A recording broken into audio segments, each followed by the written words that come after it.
नमस्कार दोस्तों। नेता प्रतिपक्ष राहुल गांधी को ईडी की गिरफ्तारी का डर है। क्या राहुल गांधी को ईडी गिरफ्तार कर सकती है? क्या राहुल गांधी के यहां फिर छापे डाले जा सकते हैं? यह चर्चा इसलिए आई है कि खुद राहुल गांधी ने लोकसभा में बोलते हुए इस तरह का अंदेशा जताया है और अंदेशा जताते हुए उन्होंने यह भी कहा है कि जब से मैंने चक्रव्यूह वाला भाषण दिया है, जब से मैंने ये बात की है, उसके बाद से ईडी छापेमारी की तैयारी कर रही है मेरे पे और मैं चाय और बिस्कुट लेकर बाहें फैलाकर उनका इंतजार कर रहा हूं। लेकिन क्या यह सच्चाई है कि राहुल गांधी पर ईडी छापेमारी करने जा रही है और करेगी तो आखिरकार किस मामले में? दरअसल आपको थोड़ा सा फ्लैशबैक में जाना होगा कि राहुल गांधी और सोनिया गांधी सहित दिवंगत हो चुके मोतीलाल वोरा, सैम पित्रोदा और ऑस्कर फर्नांडिस पर नेशनल हेराल्ड केस में एक मामला चल रहा है। चूंकि अब मोतीलाल वोरा और ऑस्कर फर्नांडिस दिवंगत हो चुके हैं, लेकिन बाकी के लोग अभी मौजूद हैं और वह केस भी अभी तक बंद नहीं हुआ है।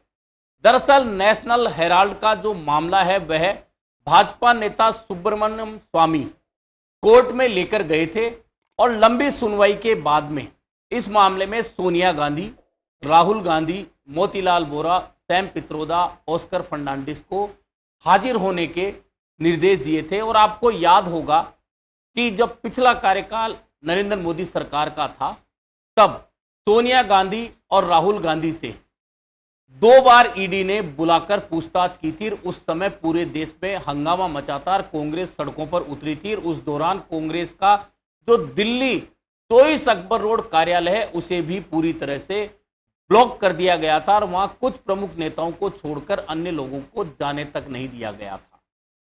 उस मामले में घंटों तक राहुल गांधी, सोनिया गांधी से पूछताछ हुई थी और उसके बाद में वह केस तो चल रहा है, लेकिन ईडी ने उसके बाद में राहुल गांधी और सोनिया गांधी को कभी पूछताछ के लिए कोई सम्मन जारी नहीं किया। हालांकि इस दौरान नेशनल हेराल्ड से जुड़ी हुई 64 करोड़ की संपत्तियां ईडी ने अटैच कर दी। अब राहुल गांधी को ऐसा कौन सा डर है कि उन्होंने अचानक यह कहा कि ईडी छापेमारी की तैयारी कर रही है मेरे पर? दरअसल जो केस चल रहा है वह पूरी तरह से न्यायालय के पास है। ईडी का स्टेटस जो भी है वह न्यायालय के जरिए पूछताछ का पुराना संबंध था। उस संबंध के जरिए सोनिया गांधी, राहुल गांधी से घंटों की पूछताछ हो चुकी है। घंटों की पूछताछ के बाद में जब कुछ नहीं निकला, लेकिन संपत्तियां 64 करोड़ की नेशनल हेराल्ड केस में अटैच की गई। यह तो पुराना स्टेटस है, लेकिन क्या उसी केस में अब राहुल गांधी से फिर पूछताछ की जा सकती है, उसमें छापेमारी की जा सकती है या कोई नया मामला है?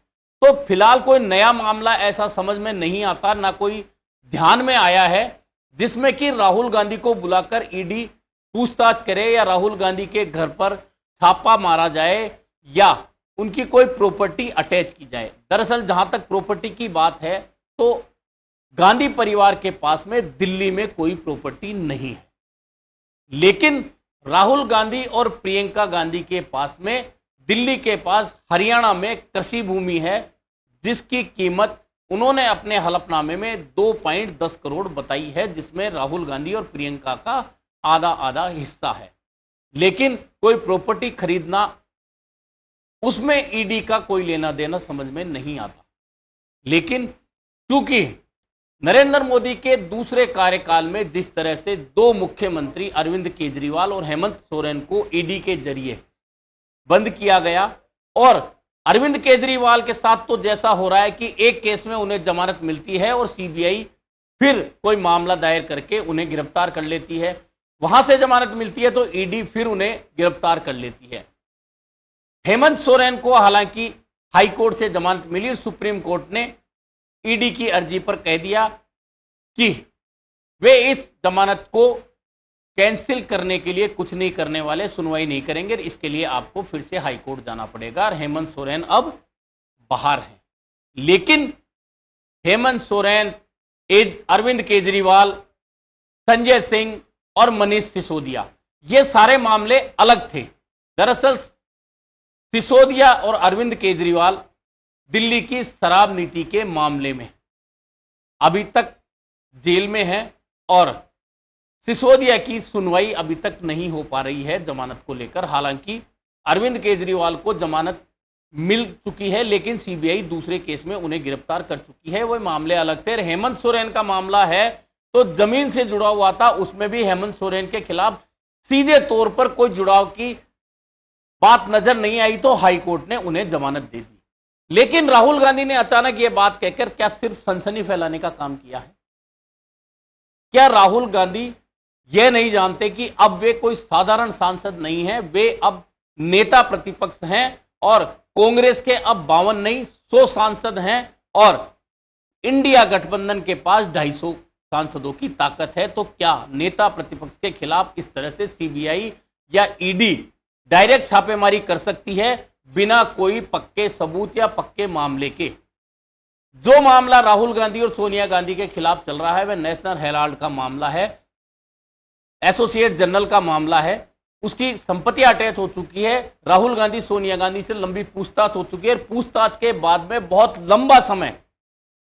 लंबा समय यानी लगभग 1 साल होने को आया पूछताछ के बाद, और उसके बाद में ना इन गांधी परिवार के किसी सदस्य से पूछताछ हुई, ना कांग्रेस के किसी व्यक्ति से पूछताछ हुई, ना कोई और सम्मन आया।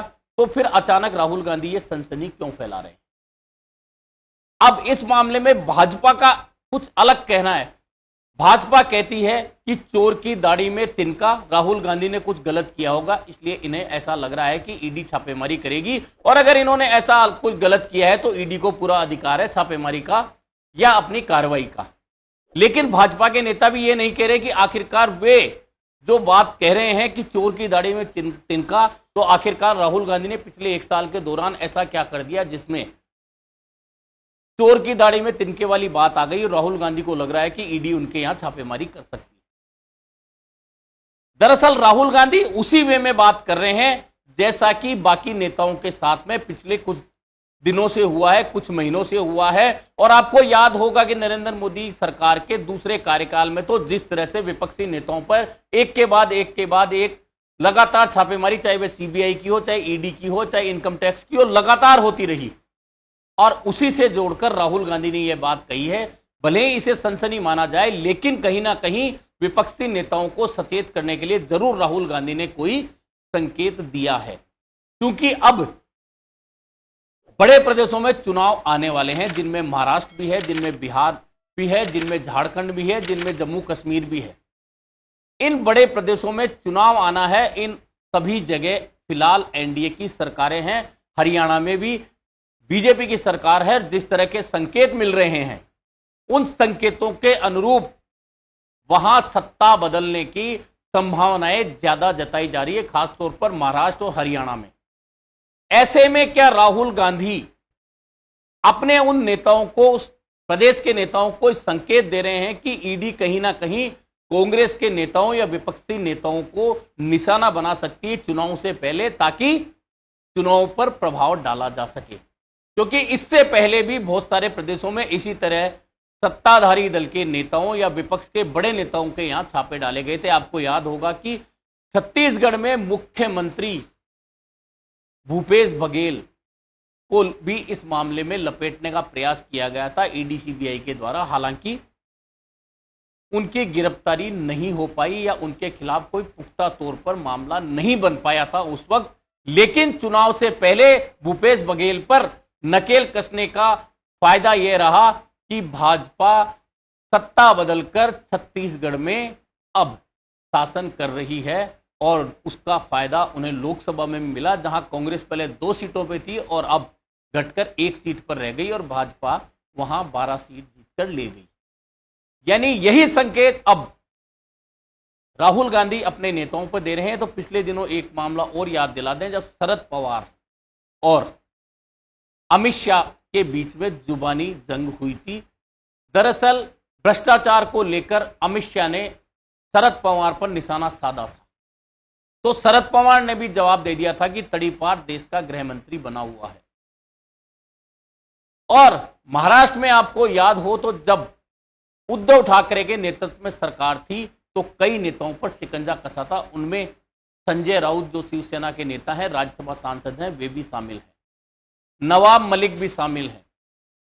यानी कि जिस प्रदेश में जब भी सरकारें अगर एनडीए के विरोधी दलों की होती हैं या चुनाव आने से पहले, भले ही सरकार एनडीए की हो, चुनाव आने से पहले अगर लगता है कि कहीं सत्ता बदलने का ट्रेंड नजर आ रहा है, संभावनाएं नजर आ रही है, तो ईडी सीबीआई अचानक सक्रिय हो जाती है। पिछले दिनों ऐसे मामले देखने को भी मिले हैं। हरियाणा में इस तरह कांग्रेस नेता पर छापा डाला गया है पिछले दिनों। ऐसे में राहुल गांधी सिर्फ सनसनी फैला रहे हैं, यह नहीं माना जा सकता है। हो सकता है नेता प्रतिपक्ष के रूप में राहुल गांधी अब मजबूत नजर आ रहे हैं। 250 लोग इंडिया गठबंधन के उनके साथ हैं सांसद के रूप में। कांग्रेस के सांसदों की संख्या बढ़ चुकी है। तो ऐसे तो ईडी, सीबीआई या कोई भी केंद्रीय एजेंसी सीधे तौर पर राहुल गांधी पर छापेमारी की कार्यवाही कर ही नहीं सकती, क्योंकि उन्हें पता है कि देश में बवाल मच सकता है। बवाल नहीं मच सकता, फिर विपक्ष की ओर से लगाए गए वे आरोप पुख्ता तौर पर साबित हो जाएंगे कि जहां जहां भाजपा को हारने का डर होता है तो वह विपक्षी दलों पर केंद्रीय एजेंसियों के जरिए दबाव डालते हैं। और यही कारण है कि राहुल गांधी के अभी लोकसभा में नेता प्रतिपक्ष के रूप में पहले जो 2 भाषण हुए हैं, उन दोनों ही भाषण की चर्चा तमाम राजनीतिक लोगों के अलावा, राजनीतिक प्रेक्षकों के अलावा, मीडिया के अलावा आम लोगों में भी हुई है। और कहा जाने लगा है कि राहुल गांधी एक परिपक्व राजनेता के तौर पर उभर चुके हैं और आने वाले दिनों में भाजपा और एनडीए के लिए बड़ी परेशानी बनने वाले हैं। अब राहुल गांधी भी अच्छी तरह समझ सकते हैं इस बात को कि वे सिर्फ खुद अकेले दम पर कांग्रेस या इंडिया गठबंधन का भला नहीं कर सकते। इंडिया गठबंधन के तमाम दल, तमाम नेता सुरक्षित भी रहें, केंद्रीय एजेंसियों से भी सुरक्षित रहें और एक साथ भी रहें। इसके लिए जरूरी है कि पूरी ताकत से आगे लड़ाई लड़ी जाए। और यही संकेत है कि राहुल गांधी के यह कहने पर कि ईडी उनके यहां छापेमारी की योजना बना रही है और मैं बाहें फैलाकर चाय बिस्कुट लेकर इंतजार कर रहा हूं, यह संकेत अपने नेताओं को है। भले ही भाजपा इसे सनसनी कहे, अन्य नेता इसे सनसनी फैलाने वाली बात कहें, लेकिन हकीकत यही है कि राहुल गांधी ने 4 बड़े प्रदेशों में आने वाले विधानसभा चुनावों से पहले बहुत सारे नेताओं, खासतौर पर कांग्रेस नेताओं के अलावा इंडिया गठबंधन के नेताओं को सचेत करने का काम किया है। लेकिन अगर राहुल गांधी की कहीं बात सच हो जाती है तो निश्चित मानिए कि देश की राजनीति में एक नया भूचाल खड़ा हो जाएगा। अभी के लिए इतना ही, फिर मिलेंगे नए मुद्दे पर चर्चा।